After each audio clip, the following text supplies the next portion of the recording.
Hi everybody. Hi everyone. Can you believe it's already August? It feels like August. It's hot. It's hot, but it's breezy, and it's also, as we all know, still COVID time. Still plenty of unrest in and around all of us, and also still all of this. We've been thinking a lot about, of all things, storytelling. Yeah, this month we've been watching what's coming through our office, and that's what keeps showing up. Yeah, stories. I don't know if there is an animal on Earth more prone to storytelling than humans. It's how we make sense of the world. It's how we orient. It's how we express our truths and our desires, our hopes, our fears. It's all story. We know that from time immemorial. We know that from when we were little kids and wanted to hear stories over and over again. Another feature of our storytelling that is pretty salient to what we talk about in Ecology and really just in general to the human experience is that because of our capacity for storytelling and because we have the ability to, as best we can, make sense, what we've come to in psychology is an understanding of a phenomenon known as projection. And it's really all we've got when it comes to making sense in our day-to-day lives. It's really all we've ever got. You all check that out for yourselves. The only way I can know, even about Gary, and I know him pretty well, the only way I can know about the world around me is based on the experiences and understandings that I've come to have, so that they then can be brought into activity or brought on for helping me make sense of what's going on right now. So that's simply and always projection. I can only project from the experience I've had and the understanding I have. So projection isn't always a bad thing, because I hear it talked about as that person's just projecting their own fears onto somebody else. Yeah. So here's an example. When I first met Gary, I went, "Whoa, he's hot." See, there's then a projection. Then she got her eyes checked. No, and based on my experience up to then, Gary fit into my systems of what I knew and what I understood as being attractive. There are other examples. You know, when you're standing in the line at the grocery store and the checker has all these enormous earrings, and you say to yourself, without even noticing what you're doing, "Wow, that guy has enormous earrings." Or you can hear that sound behind us. We can start telling a story about that. We tell stories about everything. But once, in addition to that guy has enormous earrings, I might wrap another story. Wonder if he goes to Burning Man. Wonder if this, wonder if that. We naturally wrap stories around circumstances and other people just because that's what we do. It's sort of an affiliative, present moment thing that humans do. It's only a problem if I become more invested in my story about you, and I'm so invested in that I'm not willing to change my story when I get new information about who you are. You can see how that is at the basis of any bias system, of any system of stereotyping. So really, mammals of all sorts are storytellers in a sense. The way we're describing it as a way to orient themselves, a way to understand the world, is a way to anticipate. The wolf pack over in Yellowstone near here, anticipating that there's some good chance of a herd of elk being located where they can access them and hunt them. On and on it goes. And I guess it's kind of a projection too, because the wolf is projecting through her experience that maybe the alpha female's ruffled hair and the position of her ears on her head mean something that she is expected to respond to in the face of that. So I guess mammals must have a certain level of projection as well. Into one another. Into one another, yeah.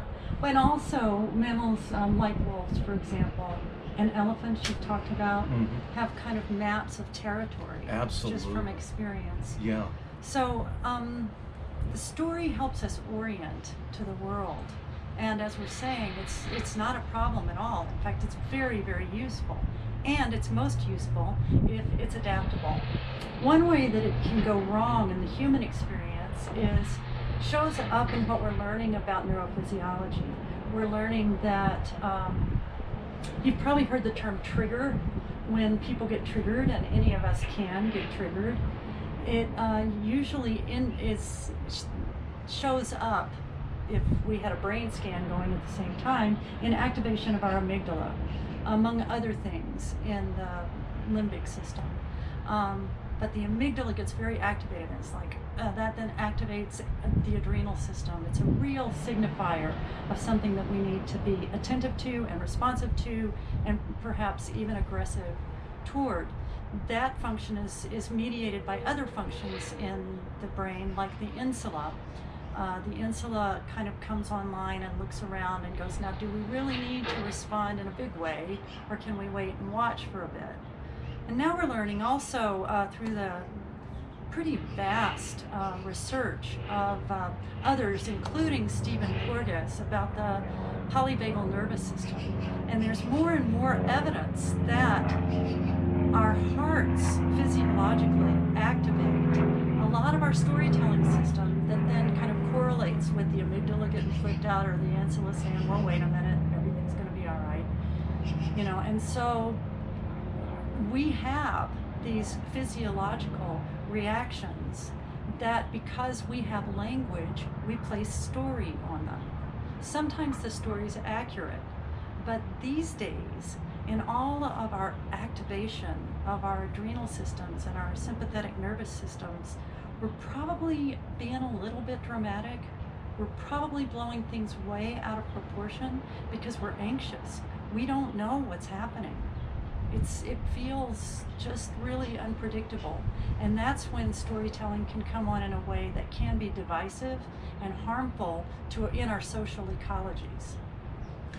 Yeah, I know myself, just with COVID and all the work that needs to be done for social justice, economic upheaval, I might be walking through town, and in a crosswalk, if somebody doesn't look like they're stopping at the rate for me that I think they should, then wow, I'm really prone these days to going into a story about who that person is and their shortcomings. And so I do find myself in these days more likely to be triggered into stories that are quite separation based. And the mask, no mask thing, I mean, the opportunities are endless for us to pop into stories that are not altogether useful. There is good news, though, in that if we're present, if we pay attention, we have this wonderful capacity for what is called neuroplasticity. We used to think the brain was pretty much done with development at 30 or 40, and now we know it just continues throughout life. We can continue to build new neuronal pathways that represent different views, different stories, different perspectives. We can change our own lives, we can change the lives of the communities we live in, and we can change the world by virtue of changing those stories, changing those perspectives, changing how we perceive and react to the world. And so it matters, as we often say in full ecology, where we start our stories. We have spoken in the past a lot, and you'll probably hear again, about the harm and the liabilities of separate thinking, exclusive separate thinking. Some stuff that came across this month from the new Journal of Ecology, from a scholar named Erin Hines and some of her colleagues, looking at their own ancestry in Cherokee storytelling, and finding that, again, that traditional ecological knowledge and really traditional science came from stories of connection, started in the connection between the human being and all other beings. And the human experience was then informed by that interaction and that interdependence. This is not new to us, but we have kind of fantasized it. We've kind of mythologized it. And so when it shows up that in living cultures, not just in ancient cultures, in living cultures, and even if it were only in ancient cultures, this is a human tradition that has been quashed, probably, likely, certainly, too much. When the question is posed, and it's part of what we're posing to ourselves and you this month, do your stories start in connection or do they start in separation? And especially watching those reflexive stories, it looks like we have, it's certain now that from all cultural backgrounds, we have our roots deep in storytelling that is informed originally from our connections. So that might be a good thing to do in the coming month, is just check yourself and see if your stories are coming from a kind of separation of me versus him, her, them, or if it really represents more a story of trying to weave some greater sense of community, of the whole. That is, after all, how the world really works. That's reality, is that connectivity. Have we aligned our lives and our stories that represent our lives with that fundamental truth of life on Earth? We're going to go deeper into this during our August deep dive. That's going to be on, I know this, August 4th, at starting at 6 o'clock Mountain Daylight Time, so you can figure out from there. We're going to be working off the Zoom platform again. And you can get that information, the meeting ID and all of that, from several places. You're welcome always to go and visit our webpage at fullecology.com, and down at the bottom of that homepage you'll find a way to subscribe to our newsletter. In addition, you can always write us at connect@fullecology.com, or you can check our Facebook page. We'll have the information, all of those places. Great. And then August 6th, Also at you've 6. got something special going on. Yeah. Yeah. Tell us. I'll be holding the second meditation and inquiry session with anyone who'd like to come. Again, that will be by Zoom, and you can also get that information at those places that I mentioned before. Everything you need is available on the website, and we really look forward to having you with us at the deep dive, and certainly invite you to join us for this second meditation and inquiry, which is a time of quiet and a time to rest in community. I know that I benefit from that. Me too. Me too. Gary joins us incognito.